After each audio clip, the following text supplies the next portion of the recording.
Hello, my Bill 5000 Nation. How's everyone doing today? Hopefully, everyone's having a great day. If not, I hope it gets better from here. Alright, we are back with another MrBallen video. This one is titled, This Psychopath Finally Got Caught. Strange But True, Part 15. That was a mouthful. Let's get into today's story. Go ahead. Turn them lights down low, put on something comfy, cuddle up with someone special. Let's get strange. Truthfully.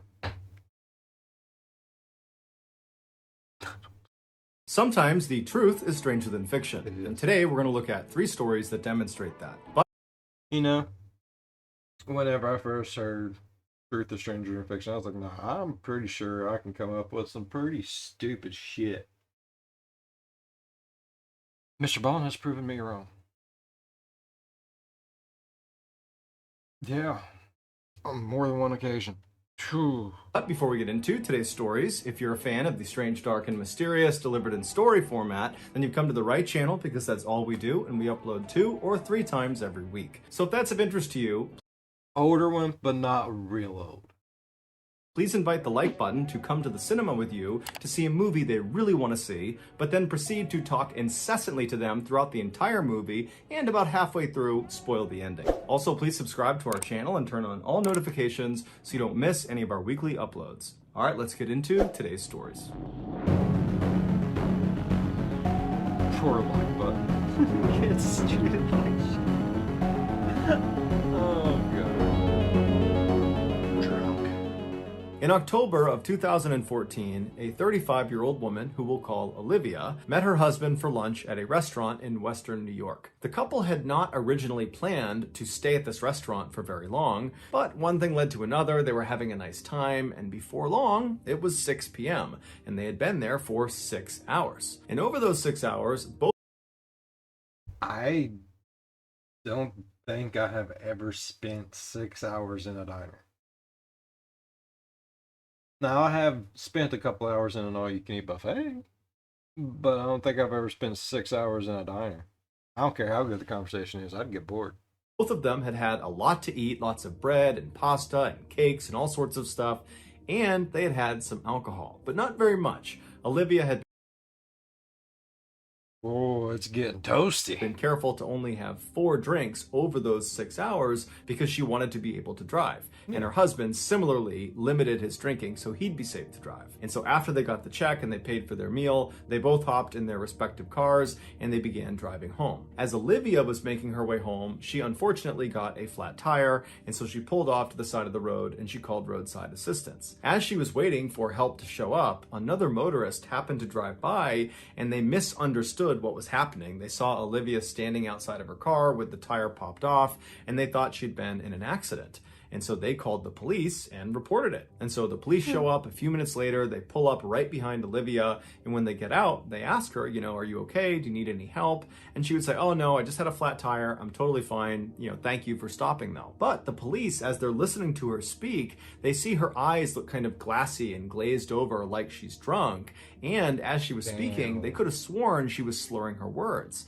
And so they said, hey, ma'am, have you been drinking tonight? And she would tell them that, well, yeah, I have had a few drinks, but only 4 over the last 6 hours, and I don't feel drunk at all. That has nothing to do with the situation I'm in now. I'm not drunk. But the police were not buying it, and so they put her through a series of field sobriety tests that she managed to get through.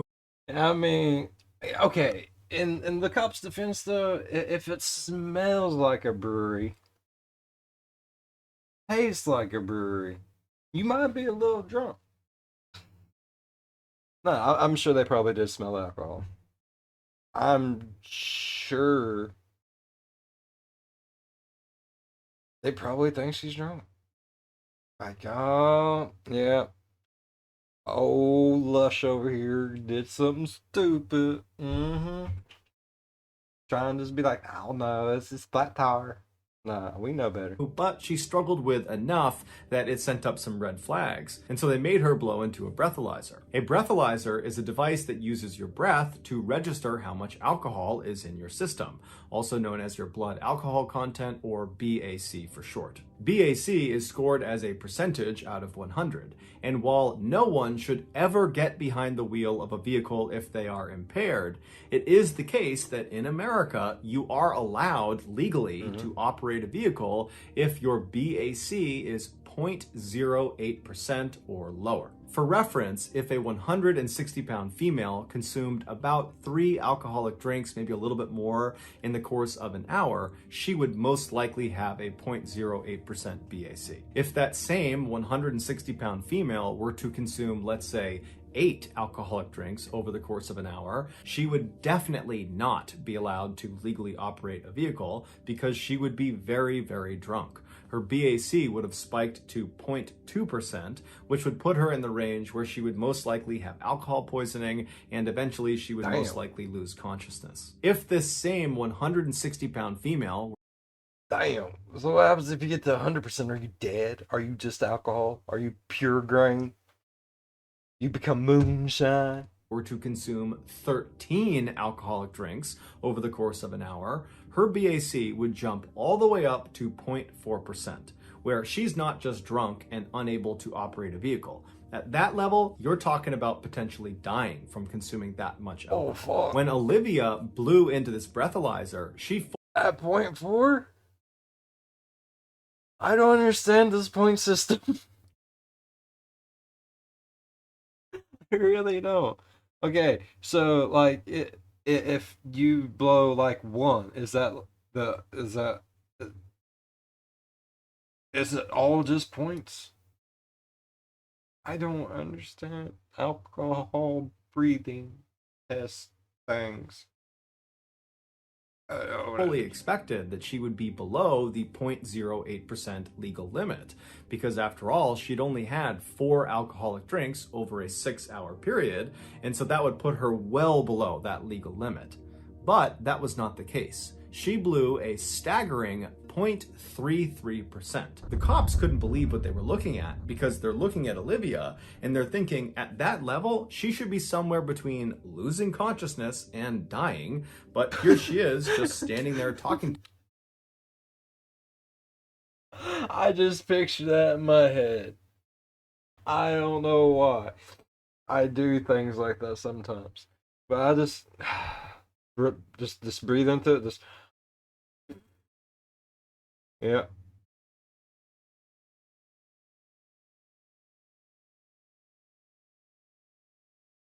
Thank you. Oh my god, this motherfucker should be dead. How is she talking to us? I don't understand. Call 911. Call 911. We are 911. It don't fucking matter. Do it anyways. To us, acting a little bit buzzed. And so they assumed their breathalyzer must have made a mistake, so they went back into their car, got another breathalyzer, did it again, and again, Olivia blew a 0.33% BAC. The officers couldn't understand how this woman had such an extreme alcohol tolerance, but regardless, they charged her with driving while intoxicated and then brought her to the hospital for medical intervention. There, her BAC remained high even after a full day had passed without her consuming any more alcohol. This is around the time that it was discovered that Olivia had a very, very rare medical condition called Auto-brewery syndrome, which in a nutshell meant her body transformed glucose from foods, specifically carbs like bread, pasta, that kind of thing, into alcohol. Olivia, who was totally unaware of this condition, had developed this wicked alcohol tolerance because she was basically drunk all the time. Not because she was a heavy drinker, but because she ate carbs. This condition, if left untreated, can do the same damage alcoholism and binge drinking can do to the body. What? What? No. No. Are you serious? I mean,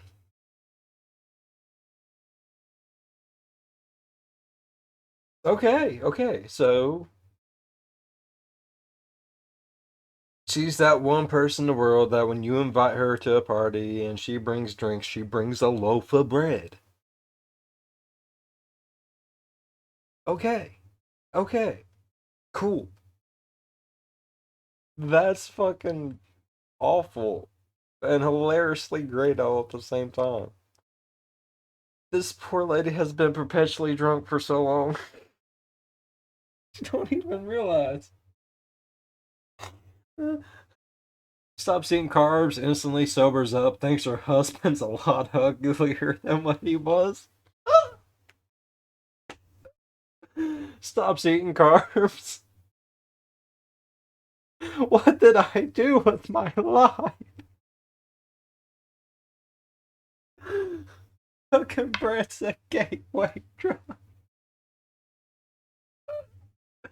Oh, this poor lady. The only way you can treat it is by drastically changing your diet. When Olivia's condition was discovered and made public, the charges against her were dropped, and she would go on to just stop eating carbs altogether. At least the charges was dropped. If you lived where I live, they'd be like, no, this still happened. We don't give a fuck. We're still getting our money. Give a shit about your brewery issues. In 1887, 35-year-old Robert Ledru was a very talented detective working in Paris, France. He was so talented that periodically he would get called upon by other police departments around the country to help them solve their most difficult cases. And so that year, there was this coastal town in northern France that had this string of sailors that went missing, and nobody had the slightest idea what had happened to them. And so naturally, Robert was called in to investigate. The night Robert arrived in this town, it was very late and Robert was tired, so he went straight to his hotel and he went to bed. The following morning, he got up and he went straight to the local police department to meet the local officers that he would be working with on this investigation. But when he got there, he was told that the missing sailors case had been lowered in priority because during the night, a murder had been committed down on their beach. And so that was now their main focus. And so they apologized to Robert and said, I'm sorry you came all this way for nothing, but since you're here, hey, I'll help. Hey, I'm here. You got me. Use me. I'm down for murders. I like to see dead people. I'd be really creeped out if he said that to me. But I mean, it could go like that. I'd be like, yeah, shit. I like murder. do you want to help us in this beach murder investigation? And Robert said, sure. The victim was a middle-aged man named Andre Monet, who owned a dress shop in Paris, France. He had recently moved to this coastal town to enjoy the beautiful scenery. When his body was discovered early that morning, it was quickly determined he had been killed by a single gunshot wound to the chest, where the bullet actually went clear through him out the other side, but they hadn't found the bullet. There were no suspects, there were no leads, there was no clear motive. However, they were able to rule out robbery because there was still money in Andre's pockets. And so Robert and the other local officers left the police station and made their way down to the beach, where they began examining the area where Andre had been found. Maybe he was doing something with someone he wasn't supposed to, and someone else got angry, shot him, and walked away. It was the wife. He was sampling someone else's tart, and she. Yep. The local officers focused on looking for the bullet, while Robert decided to walk a little ways down the beach to see if there was any evidence that had been overlooked in the initial search. And after only walking a very short distance, Robert noticed some barely visible footprints that appeared to pass right by where Andre's body had been found. And these footprints, they continued past that area and then up a flight of stairs up onto the road where they disappeared. Robert called over the other officers and told them to make plaster casts of these footprints so he could analyze them. What that meant is the officers would literally just pour liquid plaster inside of these prints, and then when they dried, they would pull that plaster out, and it would literally be a 3D model of the foot that had made the prints. And so as the officers are working on these casts, Robert says to one of the officers that these prints looked really odd to him, like they were familiar in some way, but he just couldn't place where he had seen them before. Less than an hour later, when the plaster had dried, Ooh, maybe it's a deranged serial killer following him. That would make sense, right? He's that good of a cop. He went somewhere else, and the person is like, it's like a Batman and Joker type situation. Can't have one without the other. The officers pulled them out and they handed them to Robert. And as soon as Robert looked at them, he physically reacted to what he was seeing. It was like he was disappointed. And then without saying anything, he just walked down the beach with these plaster casts until he got to this secluded area where he sat down. And he sat there for hours and hours, just staring at the plaster casts, seemingly unaffected by the sun that was blazing down on him the whole time and the tide that was very quickly creeping up on him. The local officers who were watching this, they didn't know anything about Robert. All they knew is his reputation, which is he is this totally legendary detective, and so they didn't dare question his methods, even though this seemed really odd what he was doing. What's he doing? He's crazy. Hey, it's his process. You let his beautiful mind work. Finally, by mid-afternoon, Robert would put the cast down, he would stand up, and he would walk back over to the mystified local officers. And when he walked up to them, he would say, "There's no reason to stay at the beach any longer or interview any more witnesses. I think I've solved the case." But then instead of elaborating, he just turned around and walked up off the beach and headed back for his hotel. The local officers just looked at each other and shrugged, and they left too. Early the next day, the bullet He said, "We're done. Fuck it. Let's go," before someone else comes in and says, "Hey, get back to work." that had killed Andre Monet was found on the beach. And so when Robert showed up to the beach, the chief of police handed him this bullet in an effort to help him continue the investigation. And as soon as Robert looked at it, he sighed and said, "Okay, now I know for sure what happened." And then Robert proceeded to break down the murder. He said the killer woke up in the middle of the night on the night that Andre was killed, and he got out of his bed, he put on his clothes, and then he headed down to the beach. There, he encountered Andre Monet, a man he didn't know who was most likely out for a midnight stroll as well. The two men struck up a friendly conversation, but at some point it turned into some sort of quarrel, at which point the killer drew his pistol, shot Andre in the chest, and then fled the scene. Robert told the local police chief that the reason he knew all these details is because he had been the killer. He killed Andre Monet. But he didn't do it on purpose, and he didn't remember, because he killed Andre Monet while he was sleepwalking. He told the chief when he was given... What is he doing? Taking Minerva? Don't give me that bullshit. You sleep kill? Man, I have heard of sleepwalking, sleep eating, sleep driving.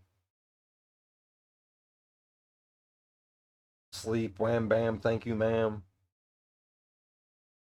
Heard of a lot of things. But sleep murder? Would that be classified as a nightmare? Like a daydream nightmare? those plaster casts of those footprints, he knew immediately why he thought those prints looked so familiar. Because as soon as he looked at the casts, he could tell whoever had made the prints was missing a toe, and as it happened, Robert was missing a toe. So those prints looked exactly like his footprints. And that morning, when he had woken up in his hotel room before even going down to the beach, he had noticed that his shoes and his socks, which were next to his bed, were sandy and damp. And he thought that was so strange because he couldn't remember how they got that way, but he was too busy to investigate. And that night, after he had sat all day looking at the casts and then left the beach, leaving the local police officers totally mystified, he had gone back to his room, and the first thing he did was get his revolver out from under his pillow, and he discovered that one bullet was missing, and he always kept his revolver fully loaded. And so he spent the rest of the night trying to convince himself that this was just one big brain. You don't want to have, 4 bullets when you should have 5. You don't want to have 5 bullets when you should have 6. You don't want to have 6 bullets when you should have had 120, Numbers matter sometimes. Big coincidence. But the following morning, when he was given that bullet, he knew immediately that this was not a coincidence. The bullet that had killed Andre Monet was the same type of ammunition that he loaded his revolver with, and so he had to be the killer. He had effectively caught himself. The police were totally shocked and did not believe this at first. More specifically, they didn't want to believe that Robert, their star detective, was behind this horrible homicide. But eventually, after examining all the evidence, they agreed he had to be the killer. But to test whether this really was sleepwalking and not some elaborate cover-up by Robert, they decided to conduct an experiment. Robert, who was fully cooperative with the investigation, was told to sleep in this jail cell where he would be monitored 24/7 by armed guards, and in this cell with him would be a revolver loaded with blank rounds, and he was told to keep it under his pillow. For the first couple of days, nothing happened. Robert never touched the revolver during the day. That seems logical. Let's put Crazy Coo in a room. Let's put a revolver under his pillow. And let's just see what the hell happens. You know, I like how they deduce things. Or when he was asleep. But about a week into this experiment, Robert suddenly woke up in the middle of the night in this trance-like state. He reached under his pillow, pulled out the revolver, and began firing at the guards right outside of the cell. And so this convinced the police that Robert had been telling the truth about what happened to Andre Monet. He really had killed him while he was sleepwalking. A decision was made not to prosecute Robert for the murder. Instead, they decided to basically exile him for everybody's protection. And so from then until 1937, when Robert died, he was forced to live alone on this secluded farm outside of Paris, where the only visitors he ever got were doctors who would only show up during the day and with armed bodyguards.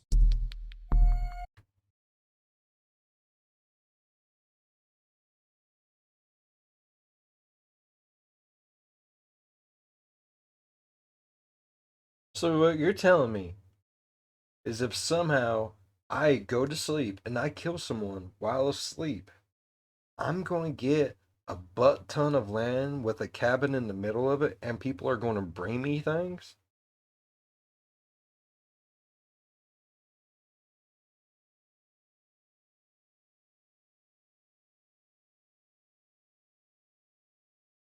Okay, okay. That makes 100% sense. Yeah. On December 18th, 1956, a brand new game show called To Tell the Truth aired on a major American television network. The premise of the show was relatively simple. 4 celebrity judges would be presented with 3 people called contestants who all claimed to be the same person. And this person who they claimed to be was always remarkable in some way. They had some incredible talent or some crazy job, or they had accomplished something extraordinary. One of these 3 contestants was the real person they were claiming to be. The other 2 people were doing their best to pretend to be that person. And it was the job of the celebrity judges to try to figure out who was telling the truth. So it's like imposter.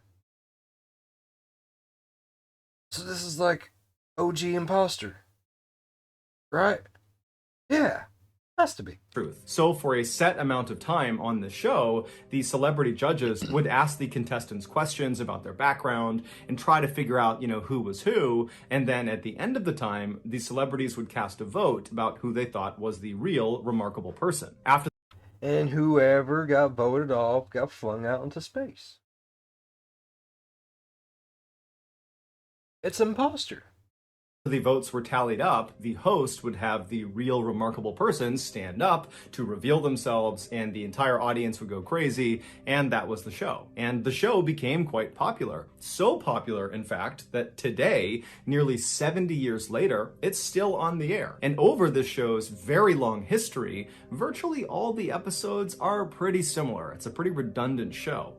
But there is one episode that will forever go down as the most unique. In October of 1972, 3 contestants walked out onto the stage in front of the 4 celebrity judges, and they all introduced themselves as Ed Edwards. Then the host of the show read aloud the biography of the real Ed Edwards, and he would say that Ed at one point was on the FBI's list of the top 10 most wanted criminals in America for crimes like armed robbery and impersonating a federal officer, and then after he was finally caught by law enforcement and went to prison, a prison guard helped him turn his life around, and then upon release from prison 14 years later, Ed remained this reformed criminal and became a successful author and motivational speaker who specialized in telling people how to identify con men and criminals and how to protect themselves from these people. After the real Ed Edwards biography was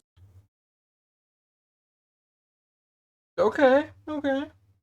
So we're looking for a criminal. Which one's the real criminal? Read aloud, the three contestants sat down and the celebrity judges began asking them questions about their past, and then after the time was up, the celebrities cast their votes, and then the real Ed Edwards was revealed. And even though 2 of the 4 celebrity judges had correctly identified the right Ed Edwards, the crowd was totally astonished at who this guy actually was, because he did not look like this ex-convict. He looked like this kind of all-American, middle-aged father who was totally harmless and wouldn't hurt a fly. But either way, the show ended, and then the world forgot about Ed Edwards until 2009. That year, Ed's estranged daughter, 40-year-old April Blasio, finally decided to investigate something that had plagued her for her whole childhood. Despite her father's claims that he was this reformed criminal and this stand-up, law-abiding guy, she didn't believe it. She never believed it. She thought he had never been reformed and just was a criminal and always had been. Behind closed doors, Ed was violent and abusive, and he was a compulsive liar. She remembered in the 1970s and 80s when she was a young kid, Ed would make their family pack up and move, sometimes in the middle of the night, and April always assumed it was because her dad was wrapped up in something criminal. But every time she asked him, he would say, oh, well, you know, I was an informant when I was in jail and I snitched on some people, and some of those people have figured out where we live, and so we gotta move. April knew he was lying. But what if he wasn't? What if that was true? What if he all could die? But there was nothing she could do, and so they just kept on moving around. But she always thought something else was going on. So in 2009, when April is now this 40-year-old woman, she's laying in bed one night and finally says, you know what? I'm just gonna start Googling some stuff. So she hops on her laptop and she starts typing Fucking Google. Always.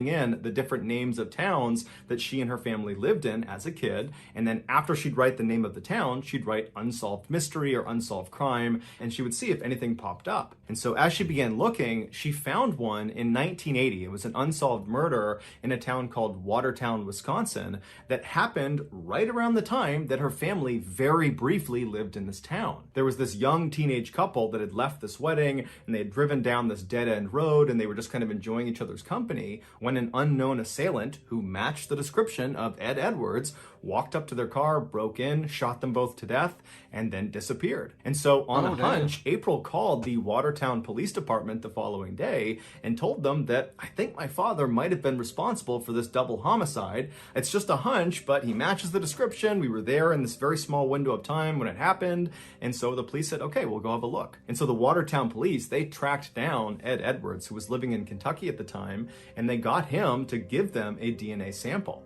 And when they tested, It's kind of scary looking. He got like a Humpty Dumpty face, kind of.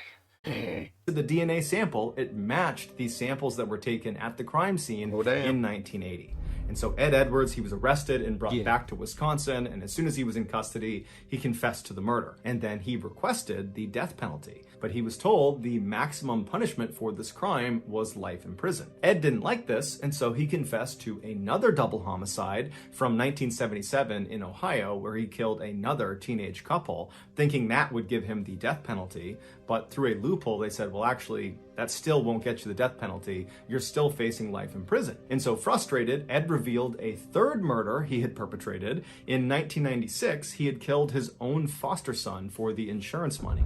And so for this crime, he was eligible for capital punishment, and so he was sentenced to death. But he would die of natural causes 2 years later in 2011 before the state could execute him. Since his death, cold case investigators and members of his own family have theorized that Ed Edwards is almost certainly responsible for more killings beyond just the 5 he happened to confess to. In fact, many people believe Ed Edwards could actually be the infamous Zodiac Killer, who's one of the nation's most notorious uncaught serial killers that killed 37 people in Northern California in the 1960s and 1970s. If this is true, then Ed Edwards did not become a killer after he was on that game show in 1972.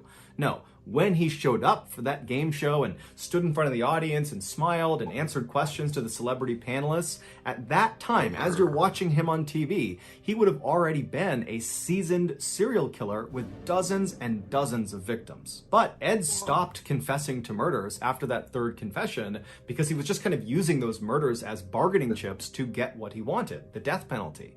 And once he got it, he went silent. And now that he's dead, we're never going to get another confession out of him. And there's no proof connecting him to any unsolved murder cases.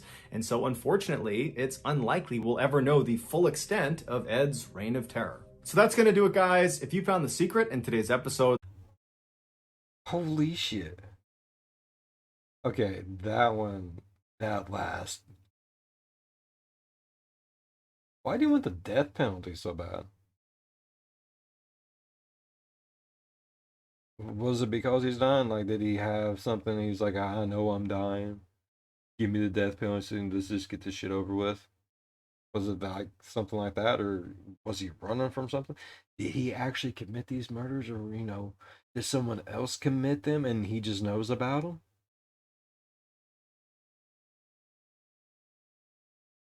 So many questions unanswered. I really enjoyed this one. This one was fun. Alright, if y'all enjoyed it as much as I did, please, by all means, go down there.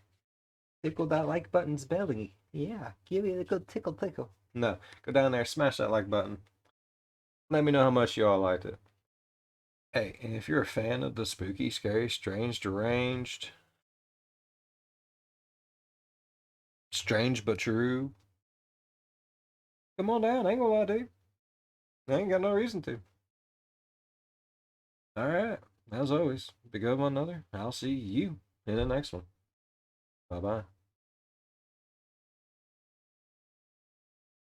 What if he was the Zodiac Killer? Like, imagine how many people he probably might have murdered. Even if he was, imagine how many people he might have murdered. Oh, he gets you. Like, comes out of nowhere. You're like, oh, like that first one. It's like, oh, that's kind of cool. That last one's like, murder? What?